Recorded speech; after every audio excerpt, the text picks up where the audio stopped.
Okay, so what I want to talk about today is something that doesn't get really talked about a lot, and it's regards to offense.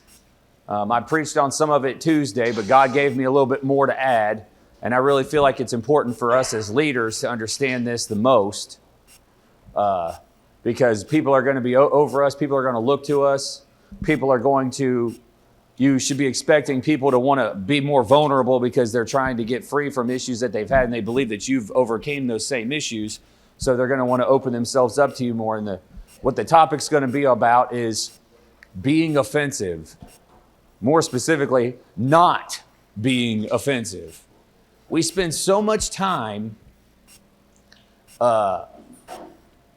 praying and ministering to people about how to not, how to overcome offense, how to not be so easily offended, and how offenses are a snare to keep you from being who God's called you to be. I think one of the definitions I've heard of offense is drinking a poison but expecting somebody else to die from it, like bitterness. And although all those things are true, we don't want to become easily offended and all that kind of stuff.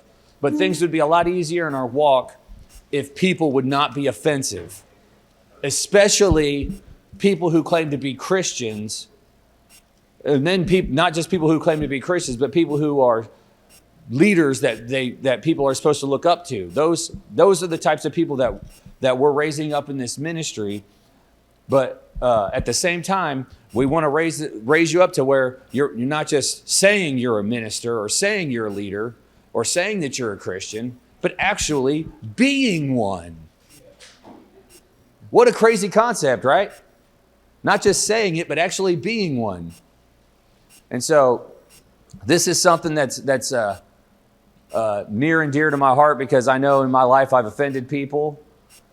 But even more than that, I've been offended. Granted, like I said, we got to overcome those offenses.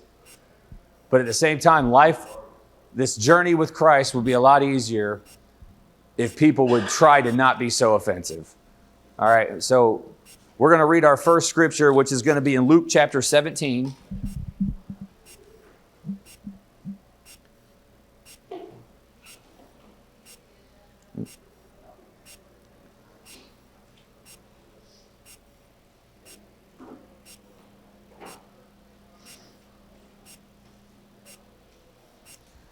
All right, I'll give you guys a minute. And this is apparently a topic. This is actually in three of the four Gospels. These verses that we're going to read, you'd find them in Matthew 18 and Mark 9 also. But it says, "Then he, being Jesus, said to his disciples, 'It is impossible that no offenses should come, but woe to him through whom they do come.'" All right, before we continue on from there, I'm going to auto-lock my screen so that I don't have to keep unlocking it. There. All right, so one of the things I want to bring out, and I'm kind of going to mention it again, is that offenses are going to come. And believe it or not, even in this Christian walk, there are going to be some times you may offend somebody and it's really unavoidable. Because sometimes the truth hurts and not everybody wants to accept the truth. And so I want to make it very clear. That's not the type of offenses I'm talking about. I'm talking about when you're having a bad day and a student comes up to you to talk to you and you tell them to get out of my face. All right? That's the type of stuff I'm talking about. Or you're desiring a position, and so you sabotage somebody else so that you can take that position. Or whatever else the case may be. All right? Those are the types of things I'm talking about. I'm talking about things that are scandalous. I'm talking about things that are hurtful. I'm not talking about, hey, if a gay person says, "What does the Bible say about homosexuality?" and you tell them what the Bible says and then they hate your guts. That stuff's unavoidable. But you can still do it in a way that will be less offensive, or maybe make them offended at you, if there's a certain way that you do it. And we'll get into some of that stuff, all right? Even on that specific topic. But so Jesus says it's unavoidable that they're going to come. But then he says, "But woe to whom the offenses come through." And that's the other side of the coin on offense that I want us to get into our hearts, is that God is not pleased. Jesus is not pleased if we offend other people, especially in a wrong way. He's not going to obviously be upset if somebody gets offended with the truth, as long as it's done in the right way. Okay? I want to throw a few things out there that I've heard people use to be offensive. Because a lot of times, people that are offensive, they'll come up with excuses to use as a crutch to continue to be offensive. One of the ones that I've always heard, and chances are, if you're watching online, you've heard this too, and if you've been here for any length of time, you've probably said it, because I know it's something that I used to say, and it'll sound something along the lines of, well, I got to get on to you guys so much harder because you had it so easy compared to when I was in the program. Something along them lines. Everybody always says it. Literally, I've been in this type of ministry for 18 years, and I've literally heard it every year for 18 years. Everybody has I had to walk uphill barefoot in the snow to school story when I was growing up. Everybody always has it. Everybody always says it. And I'm here to tell you today, chances are it's probably not true. Unless you were in the program when I was in the program, because I had it way harder than all of y'all. Kidding. All right, so that's one of the things that I usually hear a lot of. Another one that I've heard, and there's tons of ways, but I'm just going to highlight these two, and then I'm going to open the floor for a couple of the people here. Once again, too, I'm also going to throw this out there. I got my phone on auto lock. If you have my number, which is 330-388-5211, and you have a question in the middle of class, you can text me, and if I catch it, I'll try to answer it. If I don't catch it, I'll text you later on when the class is over, whatever the answer, or whatever I think the answer is to the question you may have. One more time, 330-388-5211. All right, so one of the other phrases that I hear a lot of times people saying is something like, oh, well, I'm just doing this to test you, to see how you would react. Right? We say that to our children sometimes, and I've heard people say to others, and like I said, most of these things I have said myself, because I have been I've been a good leader, I've been an okay leader, and I've been a bad leader. In 18 years, I've been the good, the bad, and the ugly.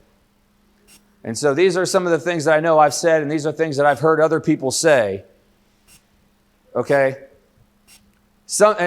And so, like, what was the one I just said? I'm just doing this to test you. Some people will really want to spiritualize it and say, God is using me to test you in this situation. And I'm here to tell you that God has his own way of testing people, and you ain't part of it. Now, things may happen, when, somebody may be offensive, and God can possibly, if he wants to, use that situation. But what ends up happening is people will say that so that they can make it sound like God approves of their bad behavior to test you or to test somebody else. And that, trust me, God's not like, oh yeah, it's cool to lie about this person and talk smack about this person because I want to test them, or whatever the situation may be. Trust me, he ain't like that. And if you read in the book of Job, you get a real good understanding of what God uses when he wants to test somebody. In the book of Job, God used the devil to test Job. So that's something that we all want to keep in our minds, that if God, when he tests somebody, he uses the devil, right? He uses the devil a lot like that. Paul talks about, I believe their names were Hophni and Phinehas. I think it's in Timothy. It's in Timothy. Quick reminder, I've got to remind myself, read 2 Timothy tomorrow for Miss Wanell's class. Because I just now remembered it. There's a test tomorrow for that. Probably on 1 Timothy, but you still got to read 2 Timothy. I'm just now remembering this. I got something to do when this class is over too. All right, so anyhow, he said, I believe it was Hophni and Phinehas. He says, I turned them over to Satan to teach them not to blaspheme. So you really want to think about where you are placing yourself positionally if you want to say God is using you to test somebody.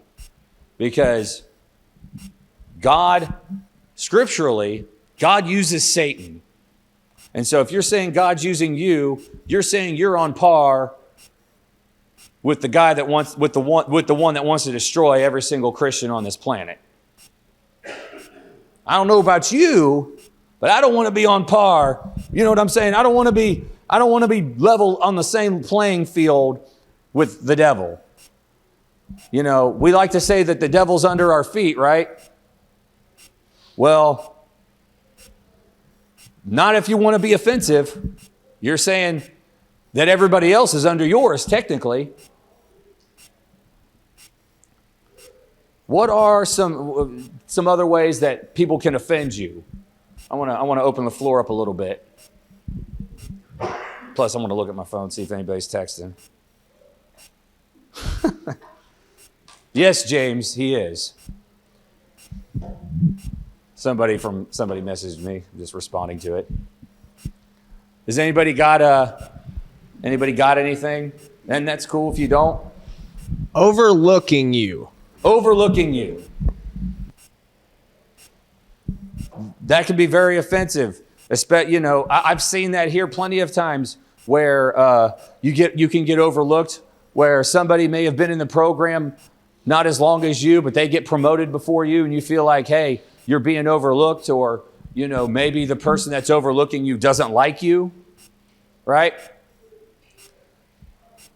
But in this situation, we're trying not to be offensive, right? So we need to make sure that we're not overlooking others because of our own personal biases, right? We can't just be like, I don't like that person, so I don't want to promote them. Go ahead, Comparing ourselves with others. Comparing ourselves with others. Well, that's really, if you're comparing yourself with another person, you're really just offending yourself. That's what that is. You're offending yourself. All right.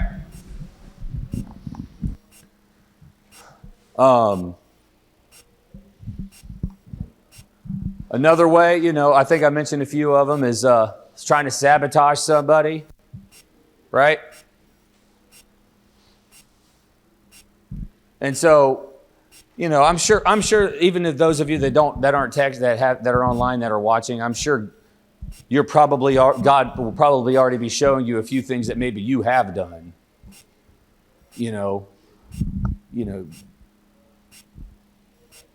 He's showing those things right now so that you take the time to not do those things anymore. Yes, Kurt. Let me see. Like advance themselves at the expense of others. Yes. Did we say that? Advance. Yeah, you said it in a different way. I was talking about sabotaging, but usually it's to advance themselves at the expense of others. Like people will say whatever they can about another person so they can get a position, and they don't care who they hurt in the process of it. And I want to tell you we're going to read a few scriptures about what God actually thinks about people who do these things. All right, so we read verse 1 of Luke 17. Let's read verse 2. It says, okay, so actually I'll read verse 1 again because they kind of go hand in hand. It says, he says to his disciples, it is impossible that no offenses should come, but woe to him through whom they do come. It would be better for him if a millstone were hung around his neck and he were thrown into the sea than he should offend one of these little ones. All right. Jesus' own words, you're better committing suicide than to offend somebody. This one highlights more of like younger believers, especially younger believers like the students, because they don't know anything about Jesus, or they have a skewed version of Jesus because of whatever they've experienced in life. And they're going to be looking to you to be the example of who Jesus is on this earth today. And if you're going around, hurting people's feelings intentionally, and you are, treating people like second-class citizens, or they see you doing scandalous things to other people behind their back, they're going to be, they're not going to believe that, well, first off, they're not going to believe that Jesus is really changing your life. So why would they believe that he's going to change theirs? Because we did all that type of stuff when we were in addiction. We ain't supposed to be bringing that type of behavior into the kingdom. We ain't supposed to be like, Jesus saved me. I ain't stealing for dope anymore, but I'm talking smack about somebody for a position or whatever. You know what I mean? Or just talking smack to hurt somebody's feelings just because, we always hear phrases like, they got to be broken down before they can be built up. Right? Has anybody heard anything like that before? I mean, there's truth in that. But you know what? God will take care of that himself. You don't have to break people down. He has his own way of doing it. Here, I'll give you an example for myself. When I was in Arkansas, I was in a program in Arkansas, and it was my first Sunday night service there, right? We were having an altar call, and I was at the altar, and I was praying, and God started revealing these things to me, showing me these things that I had done, showing me kind of like how I had slowly tapered away from my relationship with him. And I broke down and I started crying, and I started repenting right there. I didn't need somebody to walk up to me and be like, man, you're an idiot. You're retarded. You're stupid. That's dumb. I bet your mama's proud of you. You know what I mean? I didn't need anybody's help. God did it all on his own, and he did it quite better than anybody else could have done it anyways. He didn't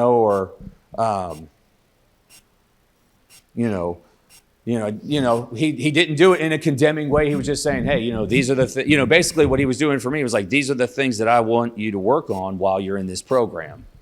And he showed him, these are the big ones, really, because there was plenty more after the program that I needed to work on, but these were the big ones, So he'll do that. He can, All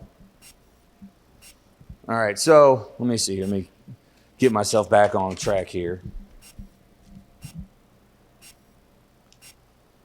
Let me share a couple other testimonies of just things, because one of the things you got to realize is that we're accountable to God, especially as leaders in this ministry. And, even if say we end up going somewhere else, going home, or, God calls you to start another ministry or whatever, it doesn't matter. You're going to have some type of leadership role no matter what it is, whether it be a head of a house or whatever, or, whatever. And you're going to be accountable for it in some way, shape, or form. I had this student, and this is another example I wanted to have as a leader. One of the ways where, before I get to the student, I want to talk about my old counselor, who was not the greatest example of leadership ever. He was one of those, examples of what not to do kind of leaders. And we had this guy in the program that was living a gay lifestyle, and he wasn't trying to give it up. And he ended up, of course, not being there very long, maybe a day, probably not even a full day, just to be honest with you. But as he was walking out the door, leaving the program, walking down the driveway, which we called it the Green Mile back then, and instead of trying to I don't know, just try to talk the guy into staying, or whatever he did. He did what I'm talking about. He decided to become more offensive. I think maybe to make himself look cooler to other people, which is another reason why some people be offensive, is they think it makes them look cool, which is really immature because we do that kind of junk in high school, which doesn't make it okay even to do it back then, but that's what we do. We pick on kids that are, weaker or have issues, or we know their families have issues. That's all immature elementary school stuff. And that's really what sometimes this is. Being offensive is showing a sign of your own immaturity. All right? So anyhow, this guy's walking out of the program and he's yelling, "Homos go to hell! Homos go to hell!" And I can promise you that doesn't lead somebody to Jesus. That doesn't make somebody be like, "Oh, really? Well, gosh, his love is so real." Doesn't work like that. Now, there may not have been anything that could have done that would have kept that guy in the program. But you know what? It might hinder him going into another Christian program to where he would receive the gospel at at a different season in his life, because a bad seed was planted. It says that what was it? It says that there's the parable, as Jesus said. He says the man goes to sow seed, but then the enemy comes and sow tares. What my former counselor just did was sow tares. He operated like the enemy. So we got to remember this stuff when we are being offensive intentionally, especially intentionally. We are sowing seeds of the enemy. All right.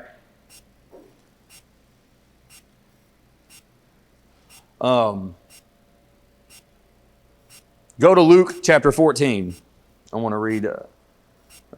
So just go back a few pages or a few clicks on your phone or a few pages of your paper Bible if you got one. And we're going to read verses 34 and 35. I'm reading out of the New King James, but you can read whatever translation you want. But it says, "Salt is good, but if the salt has lost its flavor, how can it be seasoned? It is neither fit for the land nor for the dunghill, but men throw it out. He who has ears to hear, let him hear." Okay, so what Jesus is talking about is salt that has no flavor, right? Salt has a purpose. When we put salt on food, we put it on there for seasoning purposes. Also, back then in those days, they didn't have refrigerators, and salt was used as a preservative. But if salt can't do what it's meant to do, which is be a preservative or be a season that will make somebody thirsty for water, then it's worthless. And I believe that a person who is offensive is an example. It's not the only one, but is an example of somebody, of salt that is flavorless, is worthless salt. And Jesus goes as far as to say that a flavorless salt is not worth throwing. In this translation, it says the dunghill. Other translations say the manure pile, right? I don't know what newer translations say, but I do know what manure is, and I do know what dung is. And depending, whatever translation it is, it's the same thing. It is poop. If you are flavorless salt, you're not even worth being put on poop. Could you imagine? And that's coming from Jesus' mouth. Could you imagine like him, like seriously, like just being like, "Hey, you're ruining my poop." Because at least poop will fertilize the soil. Salt kills soil, kills grass, and I don't think it could do anything to a tree, but the smaller plants, it can affect them. So, in a sense, it's so funny. Like when you translate stuff today, kind of Jesus is saying that if you are if you're flavorless salt, you're worse than poop. You're worse than crap.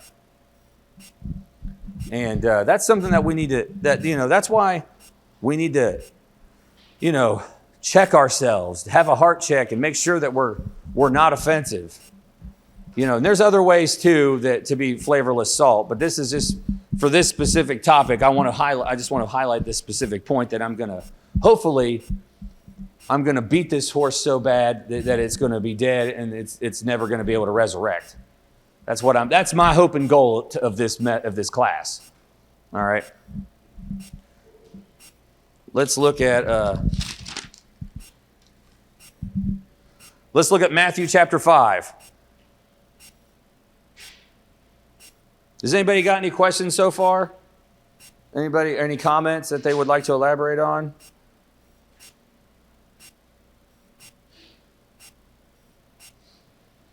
I'm going to check and see if anybody's texted me.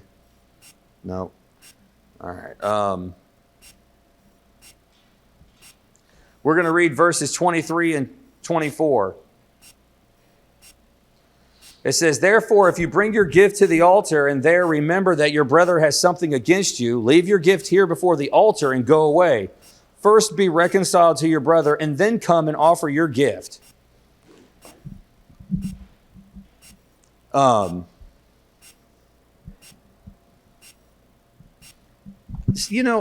maybe there's another verse where Jesus says this, or I think in Matthew 18. But you know how many times I have looked at that and thought that if somebody offends me, that I'm supposed to deal with them about it before I can bring my gift to the altar. Has anybody ever done that? Got it flipped?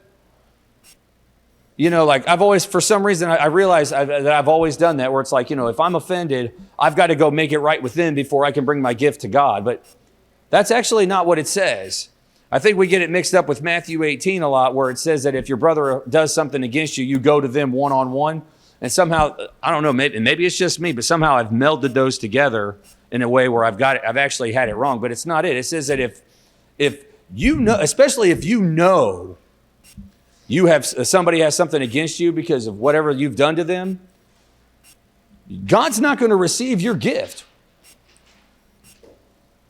It might, whether it be an offering, whether it be worship, God's not going to really receive it until you make it right. There's people right now going up to the altar with their hands raised up in the front row that are some of the biggest jerks in the world, and God's like, I don't want nothing to do with this. I ain't got nothing to do with this worship, or whatever the offering may be, whatever the gift may be. God ain't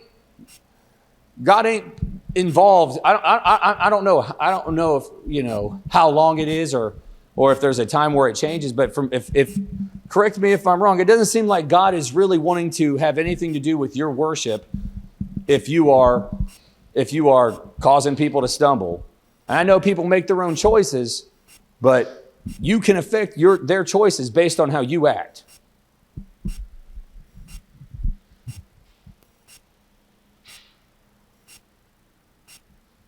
All right.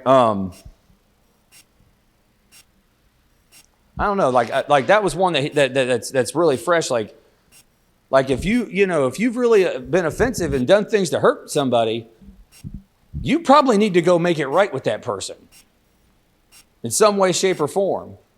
Now, I'm not saying that obviously if we go back and we look at our lives, especially with our type of past, there's probably people we've offended that we don't even know their names or even remember, right? So obviously you can't really do anything about that. Okay, so I'm not talking about making things right, especially BC, before Christ. God may put it on your heart. I'm talking about people that are claiming to be Christians, that are in ministry leadership,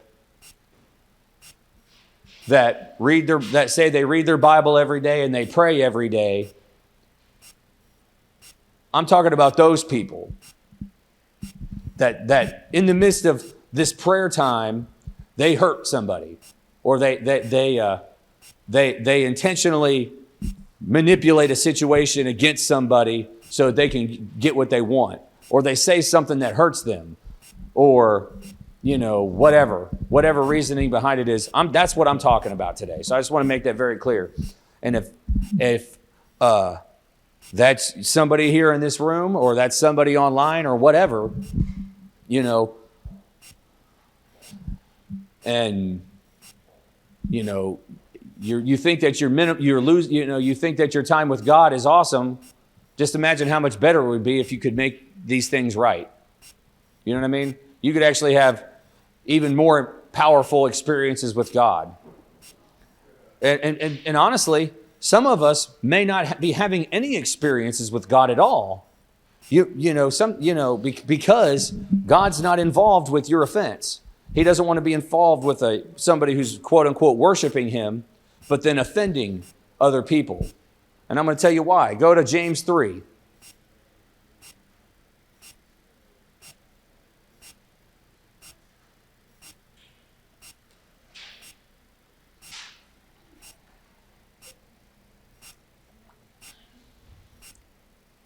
We're going to read 7 and 8. Give you guys a minute to get there. It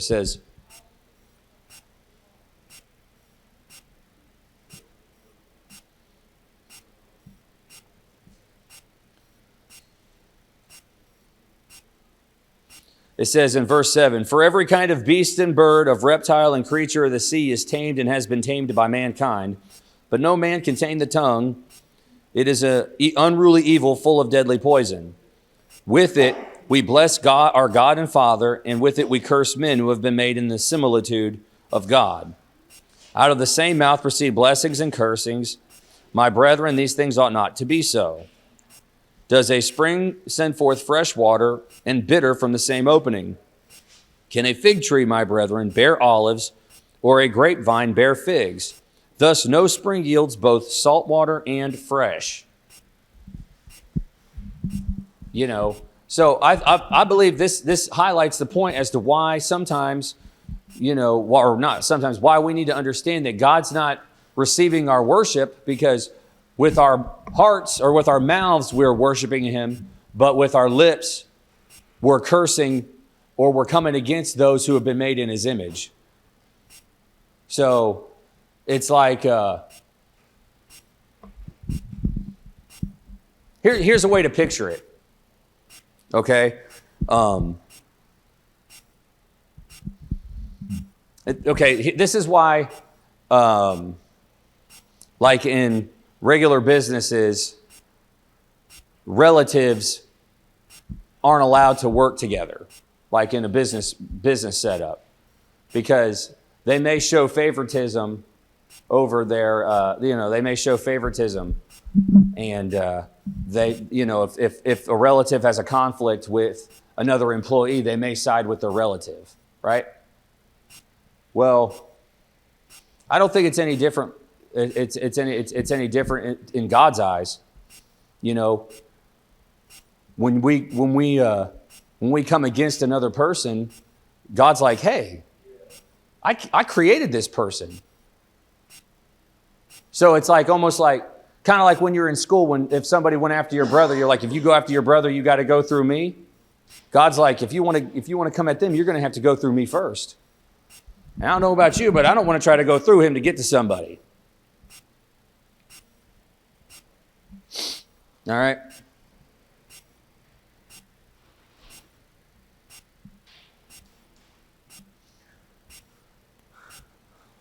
One of my last scriptures, actually, this may be my last scripture, but it's not my last point. 1 Corinthians 13.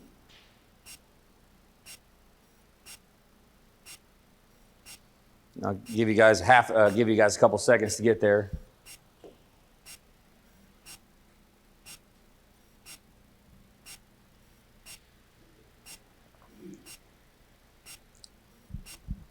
Has anybody got any comments or anything about any of this?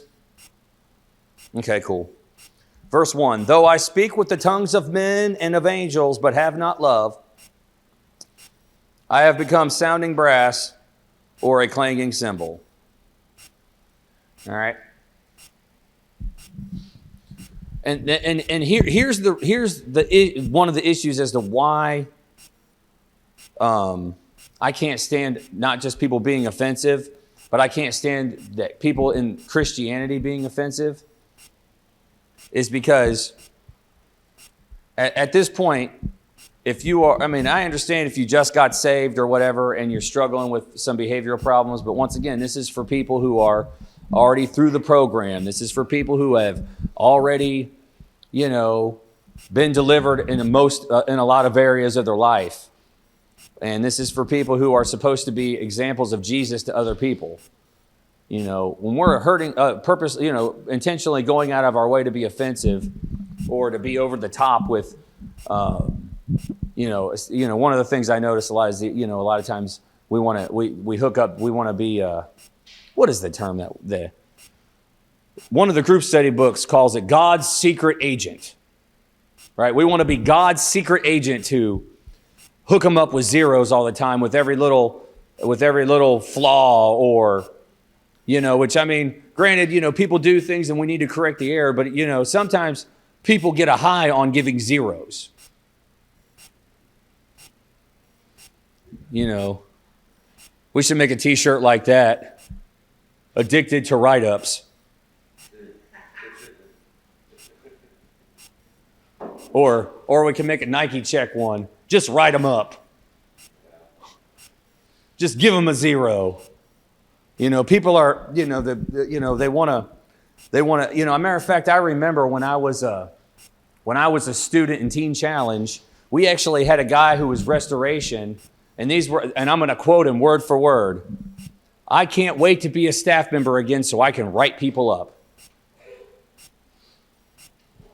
That's what I'm trying to attack today. That's the heart of the enemy. I don't care. That's not God. God ain't in that. Granted, we do need to write people up and we do need to give zeros. But if your sole desire is to have authority, that's your sole desire of being in this ministry, is to have authority so you can give people zeros, do us all a favor and get out. Seriously. Because you ain't helping nobody.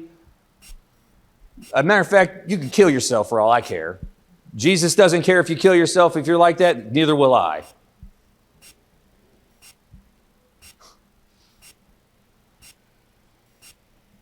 So anyhow,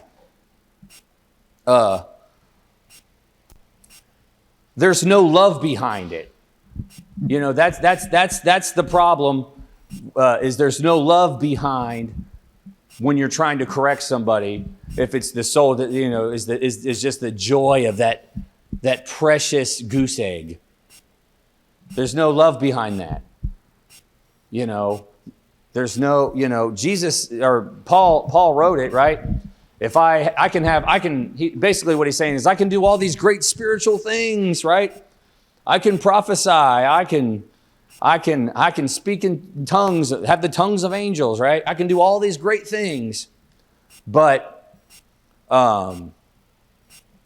if I don't have love, it's hot air.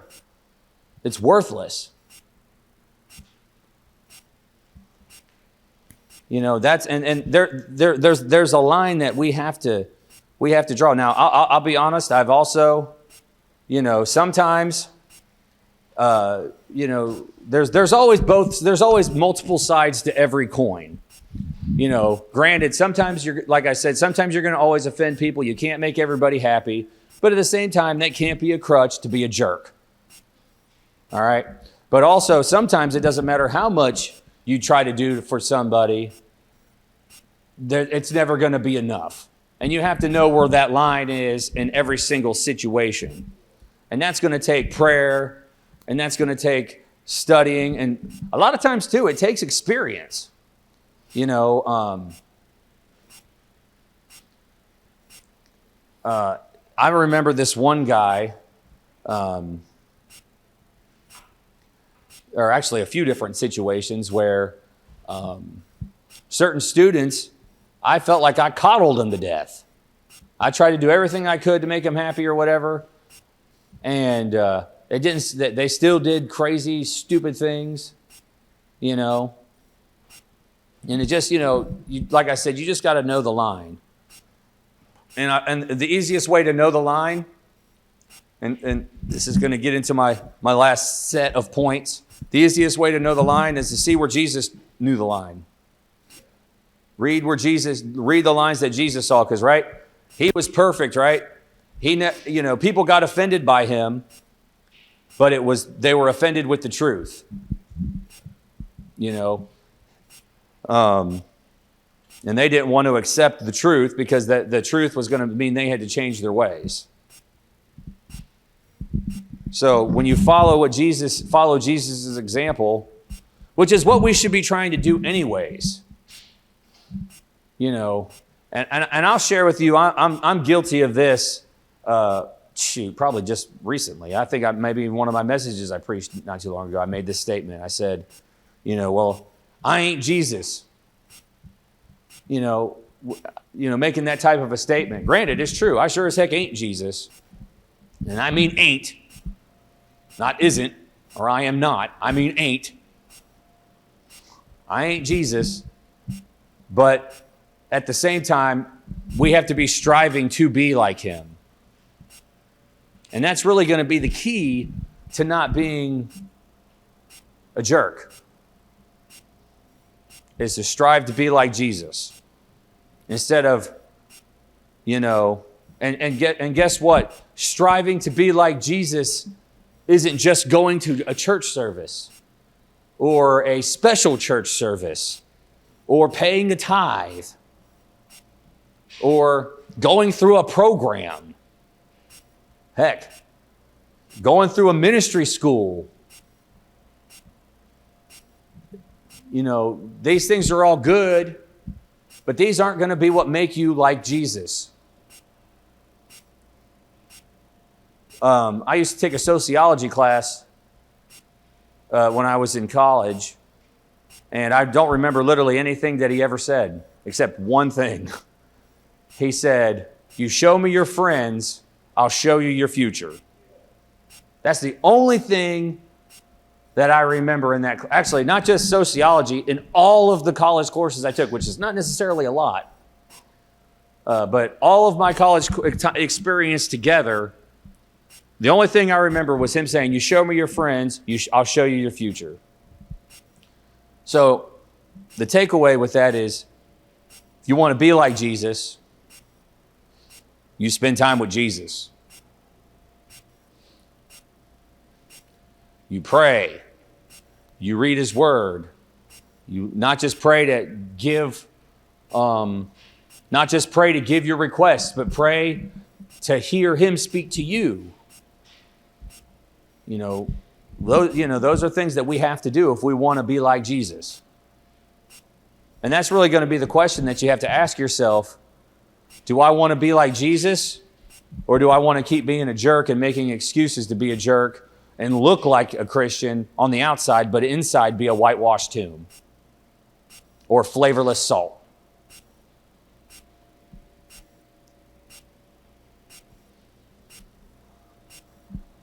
If you have offended somebody, there's a couple things that you got to do. Of course, being like Jesus is the number one thing you got to do so that you don't offend anybody again. You're at least you offend less and less people throughout your daily life. But one of the things that you can do if you have offended somebody is, first and foremost, you have to repent to God. Right? Because once again, like we talked about earlier, all these people that we offend, they are made in God's image.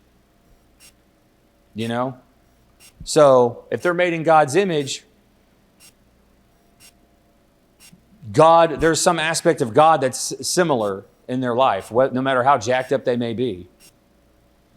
And we can't reach that aspect of God that's in them if we don't, and if we're not using the aspect of God that's within us. All right.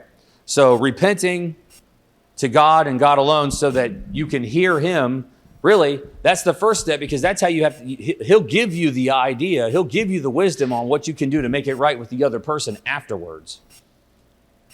All right? And then the next step would be to apologize to the individual, to the offender. Maybe, depending on what you've done, maybe make some type of reparations. But with the apology, it's not just a "I'm sorry." I mean, it can look like just an "I'm sorry," but what I've noticed a lot of times too, because I used to be really big on apologies. Like, I used to get fired up, like if my wife hurt my feelings or whatever, and she didn't apologize for it, I would get so tore up over it. And I'd be like, well, I'd be like, well, you know what? If you're not going to apologize to me, you can just stay over there, because if you don't apologize to me, that means you'll do it again. But you know what I've come to find out? Is people will apologize to you and do it again anyways, whether the apology comes or not.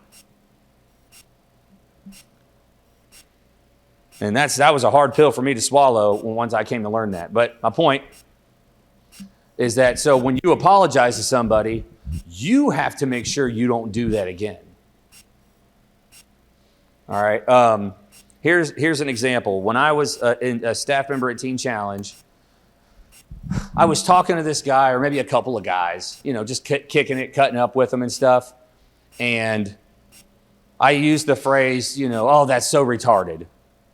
It was a figure of speech. It was not saying that somebody was literally mentally challenged or had a mental defect of any kind.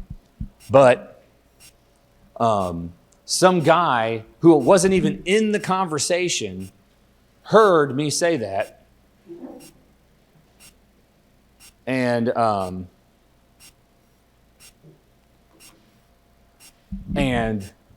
thought that, or he didn't think I was talking about him. He knew I wasn't even talking about him, but he took offense to it because he had a brother with Down syndrome.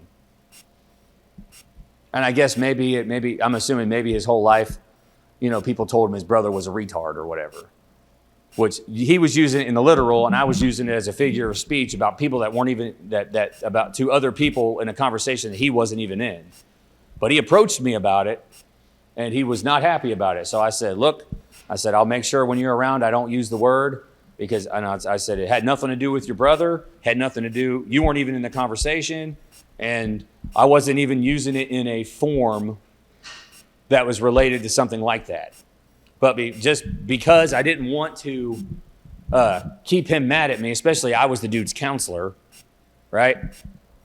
I didn't want to keep him mad at me, so I made sure that around that time I didn't say that to him, because, and here's a scripture for that. I don't remember the exact address, but Paul says,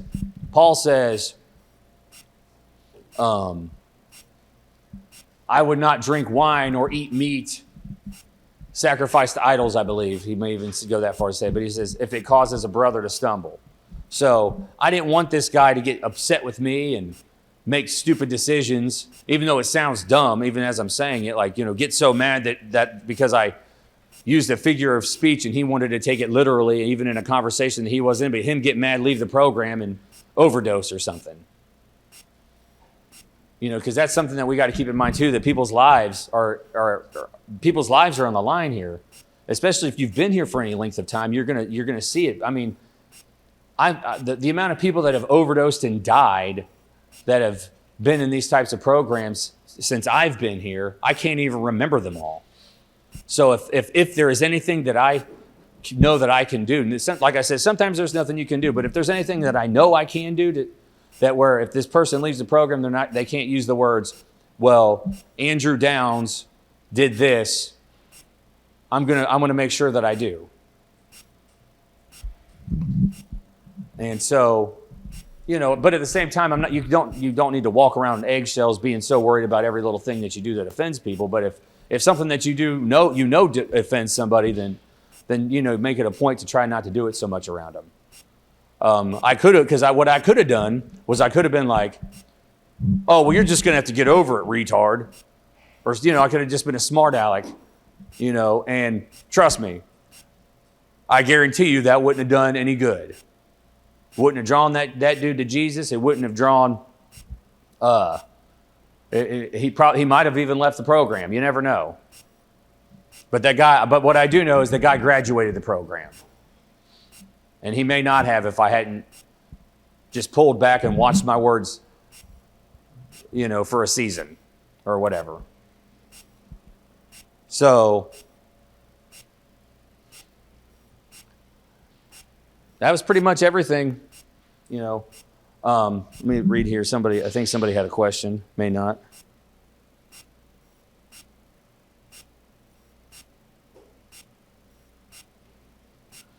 Okay, let's see here.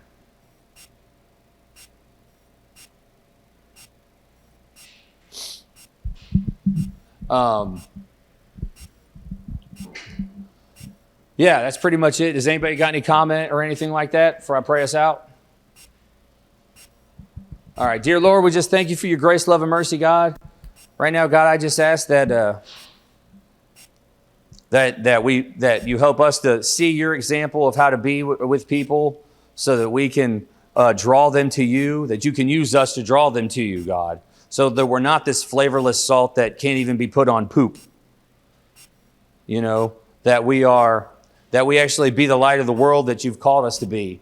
That we draw others to you. And that we work together as a family, because that's what we are. And so help us to be that way, God. In Jesus' name, amen.